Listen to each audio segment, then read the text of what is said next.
혹시 지난 주일에 팝콘을 먹었다 손 한번 들어볼까요? 네네. 지용진 집사님이 이 광경을 보셔야 되는데. 네, 두 번째입니다. 혹시 호박죽을 드셨다라는 분 손 한번 들어보실까요? 네네. 눈으로 담아두어야 합니다. 제가 캡처를 해서 우리 부장님들께 보내드리도록 하겠습니다. 끝으로 이건 좀 더 많을 거라 생각하는데요. 혹시나 김치전을 먹었다. 네, 손 한번 들어볼까요? 네, 주일학교가 이 광경을 보아야 할 터인데, 네, 네. 지금 부장집사님이 뒤를 돌아보시기 시작하셨습니다. 네, 네, 네, 네. 손을 내려주시면 좋겠습니다. 먹는 것만 이야기하면 좀 치사하니까. 그 밖에도 여러 가지 부스의 많은 소식들을 우리가 전하였는데, 이 소식들을 좀 보면서 먼저 부탁드릴 것은 먹은 것으로 끝나지 않고, 네. 꼭 그 부서를 위해 기도해 주시면서 더욱 좋은 것은 또 마음을 함께 나눠 주시면 너무나 좋을 것 같습니다. 아마 저는 주일에도 이 광고들을 담임 목사님이 꼭 해주시리라 믿고 있는데요. 교회가 함께 이같이 몸된 교회를 이루는 일에 함께하는 아름다움이 또 펼쳐지기를 소망합니다. 개인적으로 이제 사역 박람회를 보면서 또 교역자들이 함께 준비하는 것과 동일하게 하면서 또 기도하게 됐던 것이 있다면 무엇보다 일단은 필요를 좀 같이 구했던 것 같습니다. 예전에 부장님들과 모여서 이야기할 때도 모든 부서가 봉사자가 필요하다는 이야기를 주시면서 우리 교회가 이미 참 많은 분들이 분명 섬기고 수고하고 계신데 근데 그럼에도 불구하고 이 교회가 계속해서 태동하고 있어서 하나님의 그 인도하심을 따라가다 보니 계속해서 또 함께할 사람들을 필요로 하는구나라고 느꼈던 것이죠. 그래서 이 같은 시간들 속에서도 개인적인 마음에서는 각 부마다의 그 필요들이 채워지기를 좀 간절히 바랬던 것 같습니다. 제가 지금 한 가지 놓쳤는데요. 이 수요 기도에서도 저희가 함께할 많은 동역자들을 꿈꾸고 있습니다. 우리 성도분들이 기도의 자리에서 기도하시는 것을 넘어서서 또 함께하는 찬양팀과 또 함께하는 우리 봉사자들 또 같이 주차부도 계속해서 지금 만약 수요일마다 애쓰고 계시거든요. 혹여라도 조금씩 시간을 내어주시면 너무 좋을 것 같습니다. 필요한 봉사자들이 세워지기를 바랬던 마음이 1차적인 기도의 제목이었는데요. 그런데 어떤 우연한 한 풍경들을 보면서 참 또 다른 감사가 제 안에 피어지더라고요. 그것은 무엇이었냐면 이미 우리 안에 있던 하나님의 은혜였는데 그 시간을 통해 제가 본 것 같아요. 몇몇 성도들이 이제 함께 마음을 모아서 그 부스를 준비하시는 풍경들을 보는데 괜히 뭉클하고 좀 마음이 따뜻해지더라고요.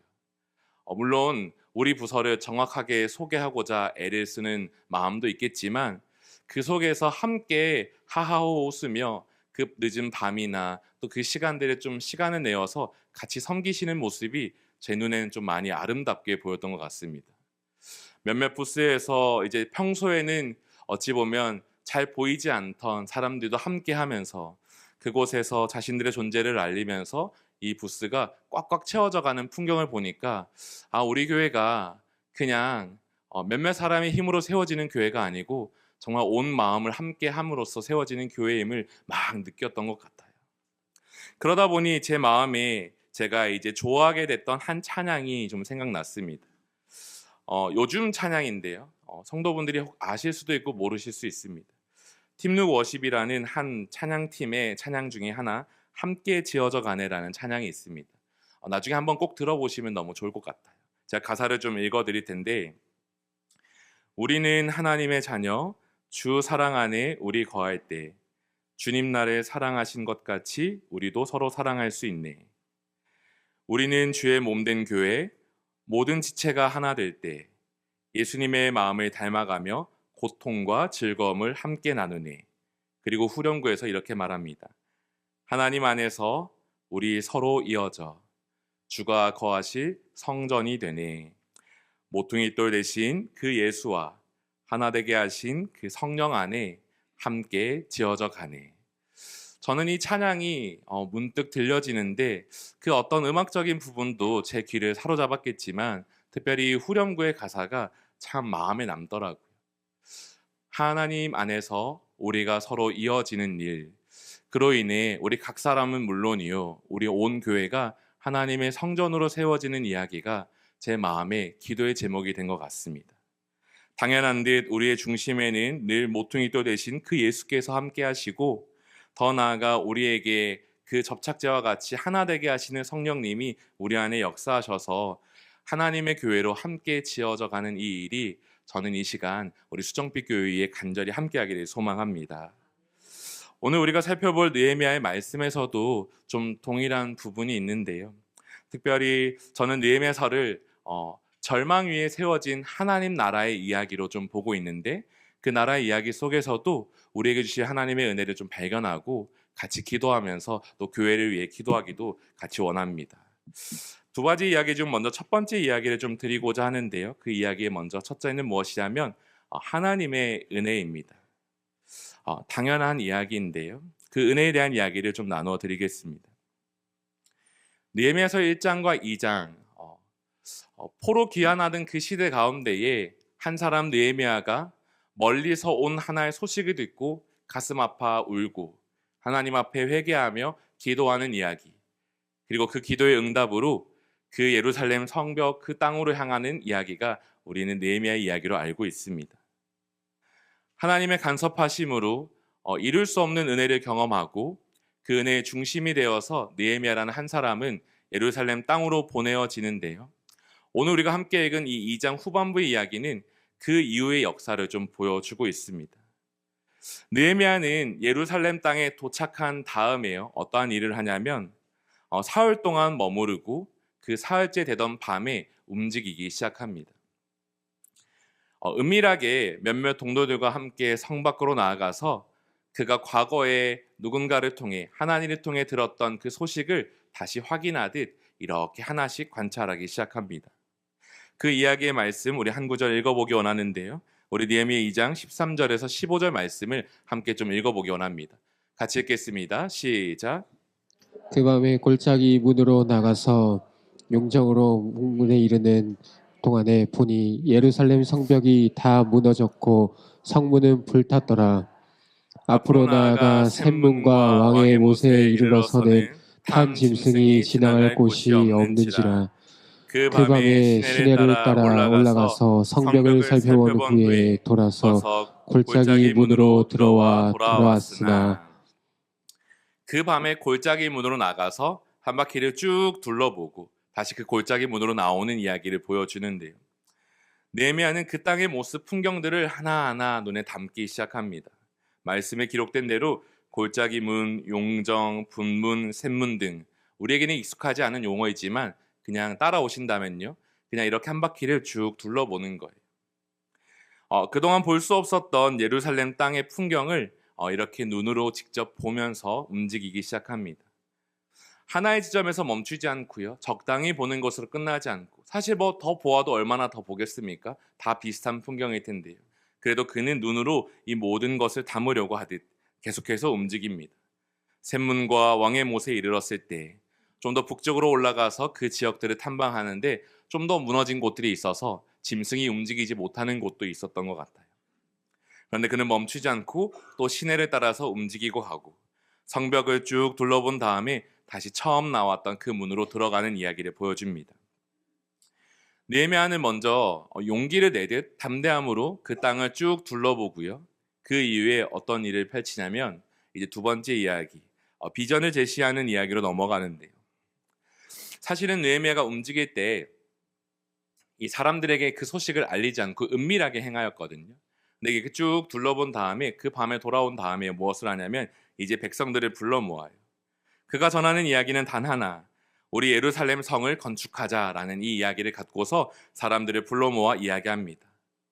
그는 과거를 감추려 하지 않고 애써 숨기려 하지 않고 그들을 막 위로하려 하지 않고 정확한 상황을 객관적으로 제시하며 그러나 그곳에 있지 않기를 바라면서 하나님의 그 비전을 막 선포하기 시작합니다. 우리 그 말씀도 같이 읽어보면 좋겠는데요. 17절과 18절의 말씀입니다. 우리 이 말씀도 함께 읽어보겠습니다. 시작. 후에 그들에게 이르기를 우리가 당한 공격은 너희도 보고 있는 바라. 예루살렘이 황폐하고 성문이 불탔으니 자 예루살렘 성을 건축하여 다시 수치를 당하지 말자 하고. 또 그들에게 계속 읽겠습니다. 왕이 전하였더니 이가 왕이 내게 이른 말씀을 전하였더니 그들의 그들의 말이 일어나 건축하자 하고 모두 힘을 내어 이 선한 말을 하려 하매. 17절 18절 말씀은 무엇입니까? 담대한 지도자 한 사람이 앞에 서서 온 백성에게 그 비전을 선포하는 것이죠. 멋지게 그 비전을 선포하며 그 사람들을 카리스마적으로 쫙 이끌어가는 것을 봅니다. 그러면서 그 하는 말을 하는데 또 그가 말하는 것은 무엇이냐면 하나님의 은혜로 자기가 이 땅에 어떻게 왔는지를 그곳에 쫙 펼쳐 이야기해주며 그 사람들이 이 일에 동참할 수 있도록 독려하는 모습도 보게 됩니다. 그랬더니 어떤 일이 일어납니까? 놀랍게도 그들이 그 말을 듣고 반응하는 거예요. 단순히 선동이 되는 게 아니라 반응해서 함께 그 일에 동참하고자 하는 모습을 보죠. 이런 일이 있다 보니까요, 마침 그 곁에 누가 있냐면 그것을 좋아하지 않는 세력들이 있거든요. 성경에 보면 이제 호론 사람 산발랏, 암몬 사람 도비야, 아비야 사람 게셈 이런 이야기들이 있는데 그 당시에 어쩌면 그 땅을 좀 기득권을 갖고 살았던 이방인들이 무엇을 하냐면 그 말을 듣고 이제 조롱하고 또 그 다음에 그 말을 듣고 위협도 합니다. 네가 왕에게 반역하려 하느냐? 우리의 존재는 이 이스라엘 백성 이 나라가 아니라 저 땅 바벨론의 땅인데 너희가 지금 어떻게 하려고 하느냐라고 하며 말하는데요. 그런데 그 땅에서 이 느헤미야는 흔들리지 않고 20절에 이런 말을 합니다. 이건 제가 읽겠습니다. 내가 그들에게 대답하이르되 하늘의 하나님이 우리를 형통하게 하시리니 그의 종들인 우리가 일어나 건축하려니와 오직 너희에게는 예루살렘에서 아무 기업도 없고 권리도 없고 기억되는 바도 없다 하였느니라. 간단하게 오늘 본문의 이야기를 조금 소개해 드렸는데요. 저는 이 본문을 처음 마주하고 읽을 때 제게 들었던 첫 인상이 있습니다. 그건 무엇이냐면 느헤미야라는 사람의 어떤 뛰어난 성품이 좀 보이는 거죠. 대단한 리더십 또는 지혜와 또는 능력이 어떠면 그의 모습에서 좀 비추어 보였던 것 같습니다. 마침 이제 신대원에서 공부를 하던 때였어가지고 제가 도서관에서 좀 느헤미야 이야기가 궁금했던 터라서 책장을 이렇게 보는데 대부분의 책들이 그 느헤미야의 성공적인 리더십 7가지, 8가지 막 이런 단어들이 다인 거예요. 느헤미야서에 대한 이야기를 막 찾으려고 보는데 대부분 그의 지도력과 그의 리더십을 이제 이야기하는 내용들이 많았던 거죠. 이 책은 그러한 책인가 보다. 이 책은 물론 더 깊은 이야기가 있겠지만 느헤미야라는 한 사람의 이 뛰어남을 보여주며 우리도 그와 같은 사람이 되도록 이끌어주는 책인가 보다라고도 생각한 적이 있었습니다. 하지만 성경을 읽고 또 읽다 보니 성경은 결코 그렇게 한 사람의 이야기를, 한 사람의 대단함을 강조해주지 않는다는 사실을 좀 발견하게 되는데요. 그 대표적인 구절 중에 하나가 이제 야고보서의 말씀입니다. 이것은 화면에 없어서 제가 읽어드릴 텐데요. 야고보서 5장 17절 18절 말씀 제가 읽어드리겠습니다. 엘리야는 우리와 성정이 같은 사람이로되 그가 비가 오지 않기를 간절히 기도한즉 3년 6개월 동안 땅에 비가 오지 아니하고 다시 기도하니 하늘이 비를 주고 땅이 열매를 맺었느니라. 과거 구약시대에 엘리야라는 한 선지자의 이야기를 인용한 이 말씀은 사실 좀 더 내용을 보면 무엇을 말하냐면 엘리야라는 사람이 대단한 게 아니라 그의 기도를 들으시고 응답하신 하나님이 계시고 우리 또한 그 은혜를 경험한 자로서 우리 또한 믿음의 기도를 드릴 수 있다라는 이야기를 하는 내용입니다. 그 앞에 있는 15절 16절은 무엇을 말하냐면 믿음의 기도는 병든 자를 구원하리니 주께서 그를 일으키시리라. 혹시 죄를 범하였을지라도 사하심을 받으리라. 그러므로 너희 죄를 서로 고백하며 병이 낫기를 위하여 서로 기도하라. 의인의 간구는 역사하는 힘이 큼이니라. 이 사실을 말하기 위하여서 그 뒤에 붙여주는 말이 무엇이었냐면 엘리야는 우리와 같은 성정이로되라고 하는 것이죠. 성경이 일반적으로 말하는 그 진리가 무엇입니까? 하나님 안에서 우리 모두는 동일하다라는 것입니다. 하나님의 그 은혜 안에서 다른 것이 있다면 은혜를 입은 자와 은혜를 입은 자 아닌 삶을 우리는 보게 되는데요. 우리가 걸어갈 길은 어디겠습니까? 하나님의 은혜를 경험한 자로서 살아가는 삶인 것이죠. 그래서 저는 오늘 이 말씀을 먼저 나누면서요. 느헤미야 2장에 드러나는 느헤미야 한 사람의 어떤 대단함에 대한 주목보다 한 단어, 하나님의 은혜가 우리의 삶에 어떤 변화를 일으키는지를 좀 더 눈여겨보기를 원하였습니다. 어떤 변화들이 있는지 크게 세 가지 짧게 나눌 텐데요. 눈에 잘 보기 원합니다. 첫 번째는 개인의 삶 가운데 주어진 하나님의 은혜입니다. 12절의 말씀을 다시 한번 보겠습니다. 우리 느헤미야 2장 12절 말씀인데요. 함께 읽어보겠습니다. 시작. 예, 하나님께서 네가 된 외에는 다른 짐승이 없더라. 네, 정확하게는 그 앞부분이 한 내용이 더 있습니다. 이게 더 중요한데요. 내 하나님께서 예루살렘을 위해 무엇을 할 것인지 내 마음에 주신 것을 내가 아무에게도 말하지 아니하고라는 표현이 있습니다. 무엇이냐면 지금 느헤미야라는 그냥 우리와 똑같은 한 사람은 자기의 삶 속에 경험된 하나님의 은혜에 감동되어서 지금 이 자리까지 나온 거예요. 하나님의 은혜를 경험하고 그 하나님의 놀라우신 일을 마주하면서 자기의 삶은 과거에는 그냥 그 포로된 그 땅에서 그냥 기득권자는 아니지만 그와 같이 누릴 것은 누리며 살아갈 수 있는 사람이었는데 지금의 마음은 완전히 바뀌어서 이 황폐한 땅에 보내어진 거죠. 그러면서 그 마음에 무엇이 있습니까? 비전과 사명과 꿈과 소망이 그 안에 가득 넘치는 거예요. 그냥 단순히 그는 자기의 능력을 따라서 자기의 성품을 따라서 이 눈앞에 보여지는 일들을 쫙 분석하기 위함만이 아니라 그 땅 위에 펼쳐져 있는 하나님의 꿈이 과연 무엇인지 그 밤에 은밀히 먼저 보기 위하여서 이렇게 움직이는 것입니다. 개인의 삶 속에 하나님의 은혜가 임하고 그 구체적인 일로 인하여서 그는 어떤 일을 경험하게 되냐면 멈추지 않는 삶을 경험하는 것이지요. 그 마음 속에 이 일이 지워지지 않는 것입니다. 그러면서 두 번째 이야기는 무엇입니까?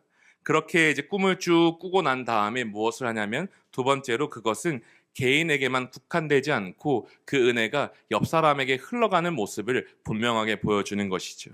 18절의 말씀 우리 함께 읽어보겠습니다. 함께 읽겠습니다. 시작. 또 또 그들에게 그들에게 하나님의 선한 손이 나를 도우신 일과 왕이 내게 이른 말씀을 전하였더니 그들의 일어나 건축하자 하고 모두 힘을 내어 이 선한 일을 하려 하매. 아멘. 무엇을 말하냐면요. 자기의 삶 속에 갑작스레 심겨진 하나의 꿈, 하나의 응답을 두고 이제 그가 눈앞에 있는 것을 보며 좌절하지 않고 담대함을 무장하여서 사람들을 불러 모은 거예요. 그냥 이 사람이 외향적이어서 그냥 이 사람이 자기의 꿈이 있어서가 아니라 하나님의 그 꿈을 너무나 정확하게 보고 하나님의 손이 자기를 돕고 있다는 사실을 경험하니까 무엇을 하냐면 담대함으로 무장이 되는 거죠. 그래서 무엇을 합니까? 그 앞에 모든 낙심, 어찌 보면 절망 속에 놓여 있는 그 수많은 이스라엘 백성들을 다 불러 모을 수 있는 지혜가 있는 거예요. 물론 그는 지도자로서 그 자리에 파견된 사실이 있지만요. 그 사실만으로 이 일이 되는 건 아니거든요. 그런데 그가 하나님의 은혜에 감동되어서 무엇을 하냐면 그 자리에서 믿음의 언어를 선포하기 시작합니다. 하나님의 선한 손이 나를 도우신 일을 구체적으로 이야기하며 그 일의 연장으로서 일어날 수 없는 일, 왕이 자기에게 베푼 그 은혜, 그 일의 사실로서 자기가 이 땅에 와 있고 물자가 이 땅에 도착해 있고 도울 사람들이 어떻게 되어 있는지를 쫙 열거해 주는 거죠. 이 말을 듣고 난 다음에 우리가 하는 반응 무엇입니까? 사람들의 반응은 그 자리에서 그 말에 현혹되는 게 아니라 믿음으로 반응하게 되는 거예요. 사람들이 무엇을 합니까? 그들의 말이 일어나 건축하자 하고 그들이 믿음의 언어를 함께 뱉기 시작하는 것입니다. 누구도 그 땅에서 하나님의 그 선한 일들을 보고는 있지만 그걸 쭉 이어가기는 어려웠거든요. 우리가 앞서 보았던 에스라서의 이야기들을 보면서도요. 성전이 먼저 재건되는 이야기를 보지만 여전히 우리 안에 내재하는 그 좌절과 낙심들이 있는데 그런데 지금 느헤미야를 통해 하나님의 꿈은 성전의 재건만이 아니라 이 성벽이 재건되고 더 나아가 이 나라가 재건될 것을 계속해서 보여주는 것이지요. 개인을 넘어서 그 은혜가 옆에 흘러가는 것을 보게 됩니다. 그러면 그때 어떤 일들이 일어날까요? 그때 일어나는 일들은 하나죠. 옆에서 우리를 넘어뜨리는 시험과 유혹과 압박이 늘 존재하는 것입니다. 현실적인 문제로 내가 마주하고 있는 거대한 벽으로 우리의 삶에 찾아와 공격이 들어온 이야기가 정확하게 19절, 20절에 그 현장에 나타나는 것이죠. 무엇을 얘기합니까? 여러 사람들이 우리를 업신여기고 비웃어 이르되 너희가 하는 일이 무엇이냐? 너희가 왕을 배반하고자 하느냐라는 말을 던지는데요. 그런데 느헤미야가 20절에 담대하게 말하는 한 가지는 이것입니다. 하늘의 하나님이 우리를 형통하게 하시리니 라고 하는 이 사실을 외치며 우리의 정체성이 누구인지를 분명히 말합니다. 우리가 일어나 건축하려니와 오직 너희에게는 예루살렘에서 아무 기업도 없고 권리도 없고 기억되는 바도 없다 하였느니라. 하나님의 일하심이 너희 가운데에 무엇으로 찾아올지 너희가 두려워할 수 있어야 한다라는 담대한 말을 선포합니다. 사랑하는 성도 여러분, 이 11월 감사와 은혜가 넘치는 이 계절에 있는데요. 저는 먼저 우리의 삶 속에 동일한 이 기도의 제목 하나가 먼저 세워지기를 소망합니다. 그것은 무엇이냐면 하나님의 은혜에 감동된 그 삶이 있기를 오늘도 같이 꿈꾸기를 원합니다. 살아계신 하나님이 우리와 함께 하심을 믿으십니까? 하나님의 선한 손의 도우심이 우리 삶에 있음을 믿으십니까? 저는 느헤미야와 같은 그 삶의 경험이 없어서 그 믿음의 언어가 고백되지 않을 때가 많습니다. 하지만 제 안에 믿음의 언어가 세워지고 있어서 이러한 말씀을 볼 때면 주님 앞에 용기 내어 기도하게 됩니다. 오늘 이 시간 우리가 함께 동일한 기도를 드리기 원합니다. 하나님이 우리와 함께 계십니다. 하나님이 동력의 손으로 우리를 도우실 것을 믿습니다. 오늘도 내 삶 가운데 모든 어둠을 물리치시고 생명 주시는 주님을 보게 하여 주시옵소서. 이 11월, 12월 누군가에게만 감사가 있는 것이 아니라 나의 삶에도 그 범사에 대한 감사가 이루어지게 하여 주시옵소서. 이 기도가 있는 오늘 하루가 되기를 간절히 소망합니다. 그리고 이제 두 번째 이야기인데요. 그런 은혜의 이야기의 연장해서 이제 3장의 이야기로 넘어가는데요. 제가 사실 먼저 오늘 나누고 싶었던 이야기는 이 3장의 이야기거든요. 이러한 배경들의 이야기를 따라서 각 개인이 모두 은혜를 경험하니 어떠한 일을 경험하기 시작하면요. 이제 3장 1절과 2절과 같은 일을 경험합니다. 우리 1절, 2절 말씀을 함께 좀 읽어보면 좋겠습니다. 같이 함께 읽겠습니다. 시작. 그때 대제사장 엘리야십이 그의 형제 제사장들과 함께 일어나 양문을 건축하여 성별하고 문짝을 달고 또 성벽을 건축하여 함메아 망대에서부터 하나넬 망대까지 성별하였고 그 다음은 여리고 사람들이 건축하였고 또 그 다음은 이므리의 아들 삭굴이 건축하였으며. 아멘. 느헤미야 3장의 이야기는 함께 지어져 가는 공동체의 이야기인데요. 그 내용을 잘 보면요. 먼저는 1절에 그때에 라고 말하며 이 상황 이후의 일들이 어떻게 펼쳐지는지를 보여줍니다. 그런데 거기에 보면 먼저 선봉이 대제사장 엘리야십과 그의 형제 제사장들이 양문을 건축하고 성벽을 성별하는 것으로 보여집니다. 제가 이제 말을 하고 난 다음에 나중에 그림을 보여드릴 거거든요. 그거를 좀 보시면 좋을 텐데요. 그들은 분명 영적인 지도자들이지만 무엇을 하냐면 육체적인 일에 나아가는 것을 봅니다. 영적인 지도자의 역할은 무엇입니까? 대제사장과 제사장들의 역할이 무엇입니까? 그 성전 안에서 성물 기물들을 관리하며 또 제사를 드리며 자기의 몸을 계속 정결하게 해야 되는 사람들이 아닙니까? 그런데 오늘 본문에서는 무엇을 보여주냐면 자기의 맡은 바 그 하나의 역할로서 양문이라는 것을 보수하고 또 함메아 망대에서부터 하나넬 망대까지 두 망대를 이렇게 건축하는 이야기를 보여줍니다. 그런데 그 건축의 이야기가 끝나고 난 다음에 2절의 말씀은 무엇이냐면 그 다음은 이라고 소개하며 또 다른 사람들, 여리고 사람들이 등장하여서 그 옆을 건축하였다 말하고요. 또 그 다음은 아므리의 아들 삭굴이 건축하였다라고 말하며 이 이야기를 이어갑니다. 사실 느헤미야 3장의 이야기는 되게 지루할 법한 본문이에요. 계속해서 이 이야기가 반복되거든요. 우리가 알 수 없는 사람들이 알 수 없는 지명들을 계속해서 건축해 갑니다. 그런데 좀 들여다보면요. 대제사장에서부터 시작하여서 각양각색의 사람들이 자기의 맡은 바의 역할을 갖고 자기 앞에 있는 성문들을 보수하는 이야기로 펼쳐져요.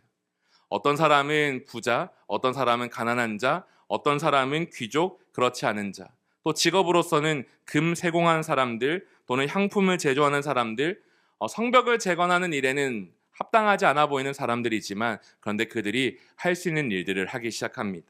또 가족들도 함께합니다. 가족들이 함께하여서요. 딸들과 함께하는 아버지의 이야기도 등장하고요. 그렇게 이렇게 성벽이 보수되어지는 것을 봅니다. 그러면서 완공된 이야기는 무엇이냐면 제가 이제 지도를 좀 요청을 드렸는데 이미지를 첫 번째 이미지 먼저 보여주시면 좋겠습니다. 그림을 잠깐 보면요, 이제 좀 단어들이 좀 보일 텐데 저기 육각형 빨간색이 되어 있는 그 지점부터 시작하여서 이렇게 반시계 방향으로 도는 거예요. 한메아 망대에서 하나의 망대까지 그러면서 이렇게 성벽들이 쭉쭉쭉 이어져 가는 이 작은 하나의 원이 예전 같지는 않지만 하나의 성벽으로서 세워져 가는 이야기를 보여줍니다. 그런데 한 다음 이미지를 한 번 더 보시면요. 네. 지금 보면 약 5시 방향부터 시작하는 것인데요. 이 5시 방향부터 시작하여서 이 반시계 방향으로 돌아가는 거거든요. 그런데 제가 이 이미지를 가져온 거는 그 밑에 말씀 부분들이 담겨 있기 때문이에요.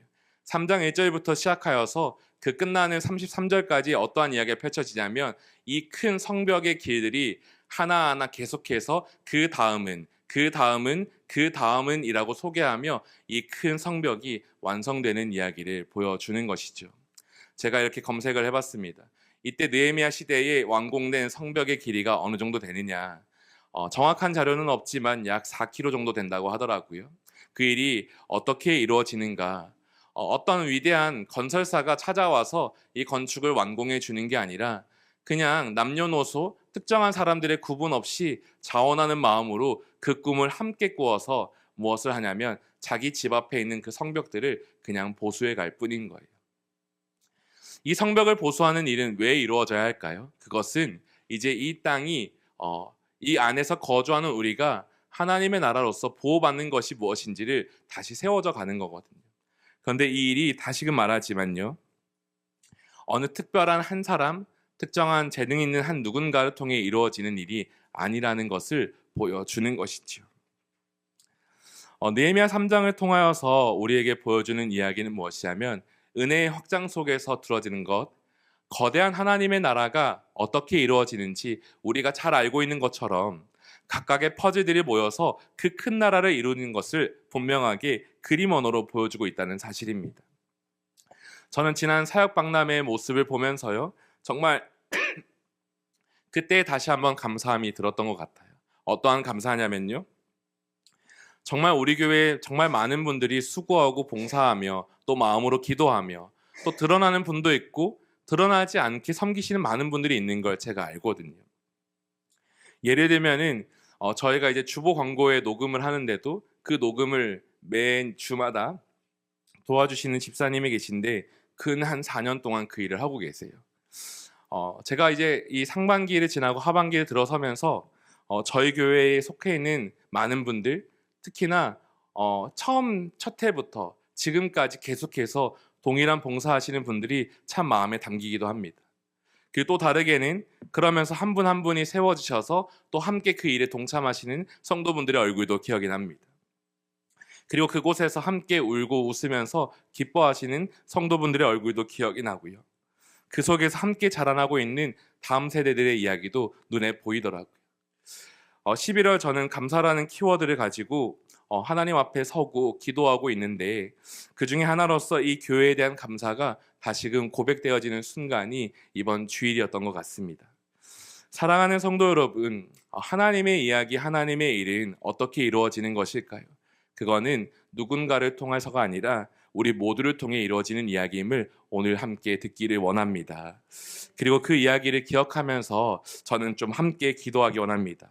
그것은 무엇이냐면 하나님의 일에 언제나 우리가 함께하는 교회가 되게 하여 주시옵소서.